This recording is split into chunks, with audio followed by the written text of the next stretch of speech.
I love Civilization 6, I love Magic the Gathering, my name is Loki the Gamer, and I've created some Magic the Gathering cards based off of Civilization 6 to share with you. Here is the Nubia pack, 6 cards, 1 legendary land, 1 leader, 2 unique items, 1 card based on the agenda of the leader, and a bonus card for which I had to use my creativity, imagination, draw upon the lore of Civ, or simply history.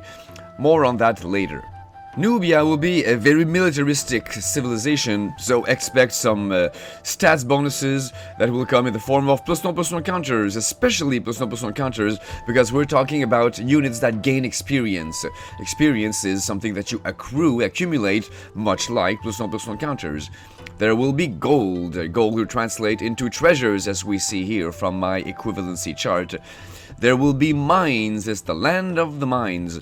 Lines are, of course, improvements upon the land, and those almost always translate to land auras. There will be mention of districts also, who translates also to land auras and sometimes artifacts. There will be production. Production equals ramping, so either discounts to your mana usage or extra mana. There will be archers. Guess what? Archers translates to archers. Yeah, I know you're blown away by my creativity here, but yes, the archer creature type will certainly be invoked. And there will be faith and food, actually tied together. And that will translate to, well, faith translates to a bunch of things that I thought was appropriate, depending on the civilization, depending on the context. In this case, I made faith translate to devotion. Devotion to white, of course. And food will translate to not food tokens this time, but rather going wide. So creature token spawning. So faith leads to food, devotion leads to token spawning.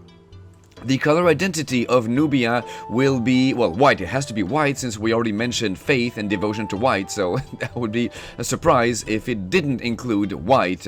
Hey, you are rewarded for having a high devotion to white. Oh, sorry, you don't have white. Well, sucks to be you. No, of course it has white. And it has green also. Yes, Nubia is a very desert-based landscape, but it is very near the Nile. Not just near the Nile, it is around the Nile. It's the southern parts of the Nile, but it's still the Nile, so expect a lot of growth and surviving off of a very fertile land. And I even created a card based on the concept of the oasis. So what better to represent growth than an oasis? So we have this green-white color scheme. Now, the land of Nubia itself, in Civ 6, has the ability Taseti, extra production towards ranged units. All rangers gain extra combat experience, so it's all working into what we've already talked about. Mines over strategic resources provide extra production. Mines over bonus and luxury resources provide extra gold. I turned that into the legendary land of Nubia, Kingdom of Kush. It is a desert for all of those civs out there who care about having deserts, usable deserts. Well, this one is certainly usable. It has no color identity. It does not create any colored mana, so it certainly fits in decks that care about deserts. I'm especially thinking of Mali. Mali needed as many deserts as possible in its deck, so it can certainly use Nubia. Nubia enters tapped. Archer creature spells you cast cost 1 less to cast, so that is a direct reference to the discount on archers. So there's our production, our ramping towards archer spells. And then in reference to the concept of experience, you can tap it to add a +1/+1 counter on target archer. So it's a counter that comes for free. Amazing, but it must go on an archer, so it's restrictive. And also in reference to the gold making, tap to create a treasure token. So once again, wow, amazing, all these things shouldn't be on a land that comes in for free, but everything has a restriction, so the counter must go on an archer, and the treasure, you get to activate that only if you control an enchanted land, or a mine. Of course, mine is a land type, one of those often forgotten weird land types, like sphere and maze and Urzas and power plant. Yes, so it is indeed a land type, not used very much. So therefore, relying on you having a mine in order to use that ability is way too restrictive. It's logical, it makes sense, since Nubia relies on mines. I, as a magic card designer, must enforce that you have a land that is a mine in play in order to use that ability. But it's too restrictive. I decided that if you have an enchanted land, any aura on a land, we will assume that that improvement that you've built upon the land is a mine. So yeah, so you need a legit mine, not a lot of chances of that happening, or you may also have any enchanted land and we'll assume that that's a mine, that it turns your land into a mine. Which is, thankfully for you, a lot more likely to happen if you build your deck correctly. I've created so many land auras in this project that there's really no excuse if you can't find any to put in your deck. So there you go, you get your created treasure, sure, but you've got a restriction.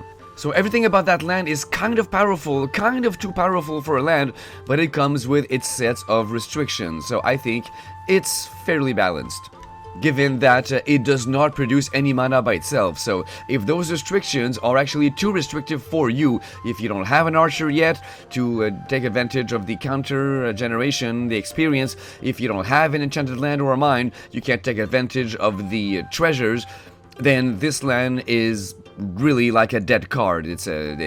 You've got your static rebate on archers that is always active, but the rest of the card is just dead. It just sits there. You cannot even tap for a colorless. So it's a great card, but it runs the risk of maybe being useless for a while. And now we can talk about the leader of Nubia, Amanitor. She's got her ability, Kandake of Now, there's an umlaut on that last E here, so it either means I have to say Mero without pronouncing the E, or that I should pronounce the E Meroe. Or maybe it's something completely different, an alien, it turns the E into a T, Merot, as far as I know. I don't know. Kandake of that thing. Extra production towards districts, and that increases if there is a Nubian pyramid adjacent to city center. So I, of course, turned that into a very easy, straightforward production bonus, and her reliance on Nubian pyramids made it so you can tutor for one. So there's Amanitore Kandake. For 1 white, 1 green, 1 generic, you've got a 4/2 human noble, and there's her Kandake of Mero. It says enchantment and artifact spells you cast cost 1 less to cast. So just like the land, instead of giving you actual ramp, I focus on giving this whole civilization discounts. It's really functionally the same, but actually better. Because 1 mana, you use it and it's gone. At discount, you get to use it every time that you cast a spell of the right type that turn. So it's actually better. And why enchantments and artifacts? Well, because in this project, I usually turned districts into land auras, so therefore enchantments. And sometimes, some rare times, I've also turned them, or at least buildings in them, into artifacts. So there you go, it fits my own self-imposed rule by stretching it a little bit, and in the name of building a simply better, more useful magic card, I've decided to include artifacts and enchantments. And I made it even more flexible than necessary when you consider that I said enchantments in general, not specifically auras, not super specifically auras that go onto lands. I could have made it like that, but no, I wanted to make a very nice and useful card. Perfect for an enchantress deck. And when Amanitore enters... Did I say Amanitore? She's not Italian. Amanitor. Well, who knows, if I'm struggling with her Meroe, maybe her Amanitor is pronounced Jessica, for all I know. You may search your library for a card named Nubian Pyramid. Reveal it, put it in your hand, then shuffle. So there you go, she gets to tutor for her dear, beloved Nubian Pyramid, which we will now look at after we look at her unique unit. So there's the very simple and straightforward and yet very powerful Jessica card, and I made her an uncommon because I felt that it was fairly straightforward. Most cards that lack complexity I feel should be uncommon. Doesn't mean that they're not powerful, they're just simpler. The unique unit of the Nubian people is, of course, an archer. You gotta jack up the number of archers in the game, or at least in my set, in order to make her ability actually useful. The Pitati archer is very straightforward. It's an archer, so of course you can expect reach. And it gets extra movement. Normally, I translate extra movement to either haste or flash. This time, I decided to give it a little bit of a ping.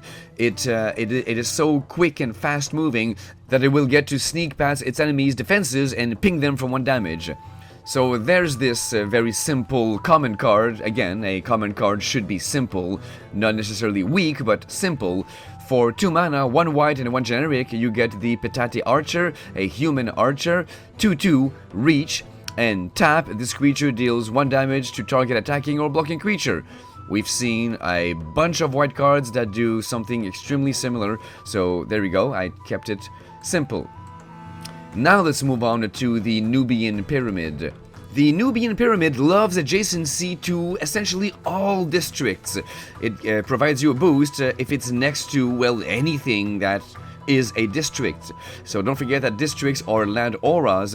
So since the Nubian Pyramid loves auras so much, I gave it an ETB to go tutor 1. In the game, in Civ 6, it must be built on desert, so you'll see I turned that into a restriction. And in addition to a bunch of adjacency bonuses thanks to its neighboring districts, it by itself provides you with faith and food. So here's where we'll see some token generation based on faith. And since it does get so many bonuses thanks to its neighboring districts, I decided to give it an ability that allows it to untap an enchanted land, so to like reuse a district an extra time to represent the fact that you get bonuses based off of districts. So in this case, we assume that an enchanted land is a district, that the land aura turns the land into a district. Earlier we assumed that land auras were mines, this time we assume that land auras are districts. It's amazing how versatile these land auras are. It's amazing, they just fit the purpose that we need them for at the time. Well, that's how it goes. Be thankful that your land auras are just magically everything you need at the right time. It's like a room of requirements, but really an aura of requirements.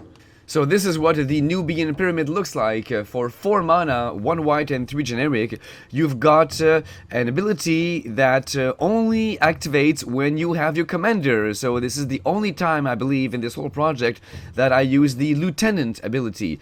When Nubian Pyramid enters, if you control your commander, you may cast an aura enchantment spell without paying its mana cost. Oh yeah, sorry, it's not a tutor, it's a free cast.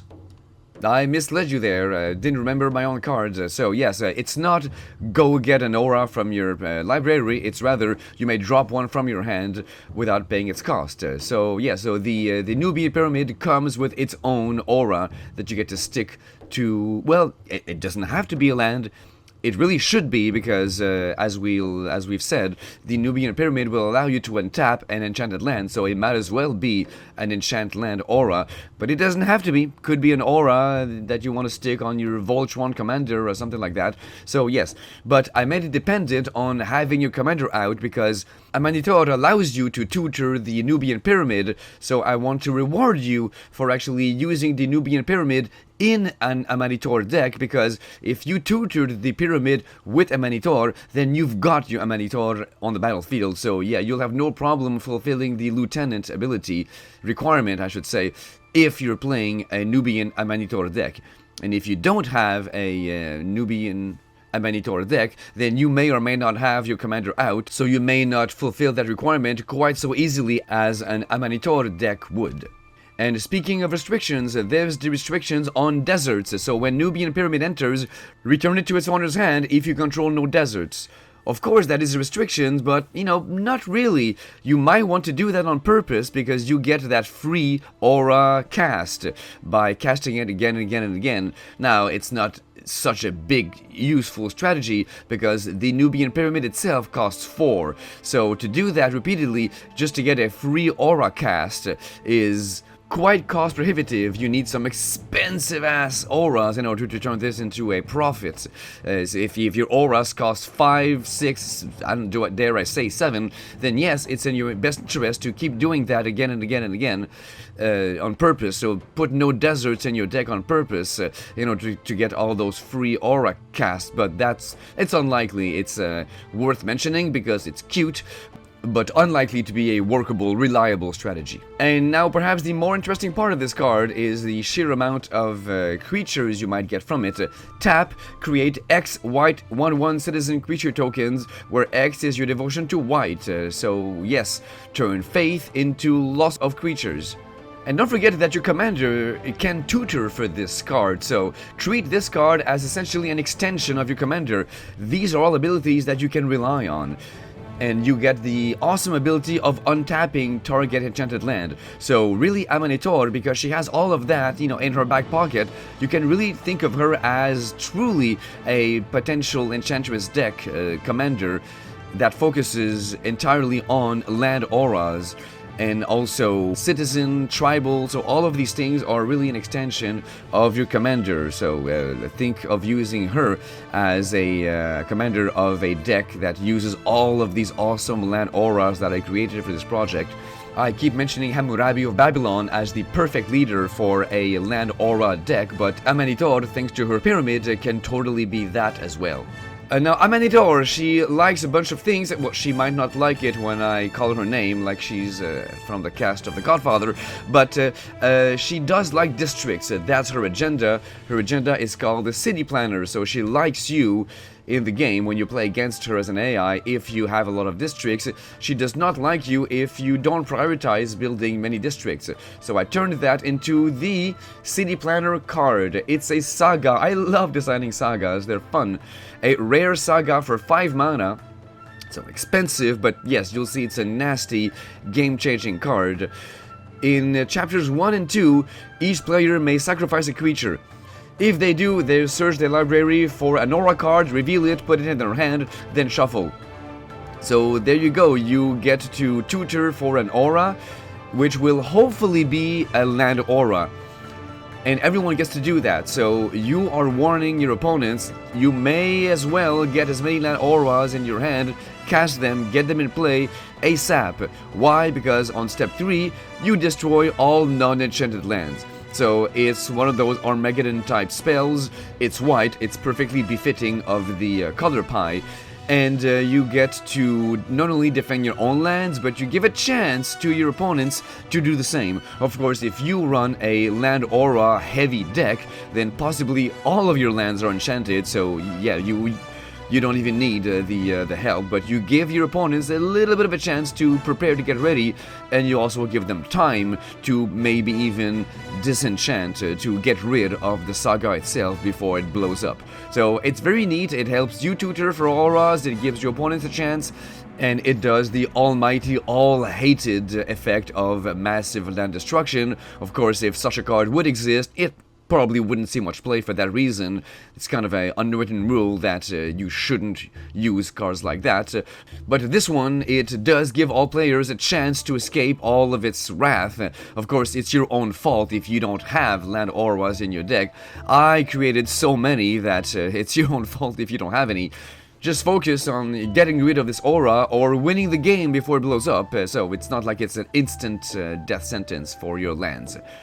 And it represents the fact that Amanitor loves when other people have land auras, when they have districts, and she heavily penalizes those who do not. So there you go, it fits in with the logic of her agenda. And finally, like I've hinted at the beginning, I created the 6th bonus and final card out of the concept of an oasis. So you've got a land aura. It's only fair that I gave Amanitor a land aura since she loves them so much.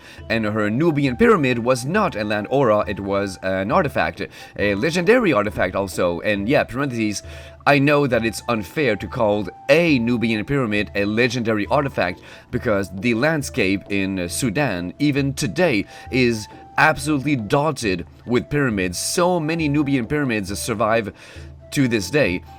In that northeastern area of Africa, people just go nuts about the Egyptian famous pyramids, of course. but they forget that the Sudan technically has more pyramids than anywhere else on Earth, more surviving pyramids. So those are the very tall and pointed Nubian pyramids. So there's a lot of them. So a single pyramid is not legendary by any stretch of the term at all. But I decided to treat the concept of all Nubian pyramids as being legendary altogether. So it's more of a we are Borg kind of thing. As a common entity, we are legendary. So yes, indeed, the Nubian pyramid was an artifact, so Amanitor, Jessica, needed her own land aura, well, in addition to being able to use all the land auras I created in this project, of course, but I wanted her to have one of her own. The Oasis of Kush. For 2 green and 2 generic, you've got this uncommon aura that enchants a land, of course. When Oasis of Kush enters, you may search your library for a desert card, put it in play, then shuffle. If you do, you may attach Oasis of Kush to it. So there you go. If you do want your desert in order to bring out your Nubian pyramid, there's another way of tutoring for that desert. And land you control other than enchanted land have tap untap target land enchanted by Oasis of Kush. So all your other lands get to untap the Oasis. And that can cause a whole lot of mischief. Some crazy combos can happen from that. It's almost as bad as what I've done with that Japan land, the feudal Japan card that allow your lands to just untap each other merrily. This one is almost just as bad because you could go infinite if you have 2 Oasis of Kush, Oasis, Oasis with 2 S's? I'm not sure. Let's ask Jessica. So if you have 2 of them somehow, either because you play non-commander and you have 4 in your deck, or because you find a way of copying Oasis of Kush, either way, if you have 2 of them on 2 different lands, then literally those 2 lands can just keep on tapping each other forever. Now, nothing happens. It's just, I tap this to untap that. I tap that to untap this. So nothing really happens. You need a third wheel. You need something else to actually care about these lands tapping and untapping each other. But I can totally imagine such things exist out there. It says whenever target land is untapped or is tapped, something cool happens. So yeah, I can absolutely imagine that there's a way to turn this into a combo. And I thought, why not? I don't like infinite combos. I try not to rely on them in my decks. I think that they are boring, especially if you tutor for them. So all your games are the same cards always come out every single game. I play Commander in order to avoid something so predictable as that. So yeah, I think that they usually are boring, and I've won games that I shouldn't have won because a Thornbite staff that shows up just at the right time felt a little bit bitter, and my opponent certainly felt bitter, especially if I consider that they broke up with me after that. Anyway, so not a huge fan of infinite combos, but this one being so esoteric and hard to pull off, I thought, you know, why not? And even if you don't turn it into an infinite combo, this card is still absolutely amazing. Every one of your lands gets to untap the same land. So basically, if you have, I don't know, 7 lands, one truly amazing one because either it's one of those crazy powerful legendary lands that I've created, or because you've beefed up a land with some really good auras, well, with your 7 lands, you get to use the same land 7 times. You use your really good land once, and then you tap all of your 6 other lands in turn to untap and reuse that one amazing land. So yeah, it can become really disgusting even without the concept of a potential infinite combo. So there you go, there's the Oasis of Kush. I like it, I think it's appropriately priced, it costs 4 mana, maybe it should have been a rare, but you know, that's a detail. For cards that don't exist, who cares if I incorrectly rarefied them? It's not like Jessica will be too upset at me.